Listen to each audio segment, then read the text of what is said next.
Guys, দেখতেই পারতেছেন যে ষষ্ঠম শ্রেণীর এক ছাত্রকে টিচারে কিভাবে প্রশিক্ষণ দিতেছে যে নামাজ আদায় করা লাগে।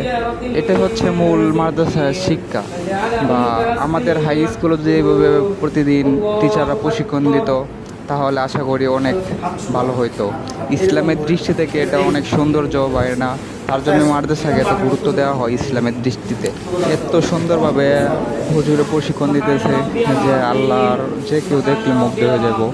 দোয়া করি এরকম টিচার যেন প্রতিটা স্কুলে বা প্রতিটা মাদ্রাসায় গড়ে ওঠে। তো সকলেই ভালো থাকবেন, সুস্থ থাকবেন। সম্পূর্ণ ভিডিওটা অন্যকে শেয়ার করে দিবেন যাতে অন্যরা দেখে সুযোগ পায় বা অন্য স্কুলে যাতে পড়ার সুযোগ সুবিধা পায়। সকলে ভালো থাকবেন। সিজদা যাওয়ার সময় প্রথমে কে দুই হাঁটু কে দুই হাঁটু, তারপর দুই হাত। হাত কিন্তু ফাঁকা না, হাত কিন্তু এরকম আঙ্গুলগুলো লাগানো থাকবে। তারপর মাঝখানে প্রথমে কে নাক, তারপর কে কপাল। একটা সিজদার মধ্যে কয়টা জিনিস লাগবে? এরপর বলতে হবে কি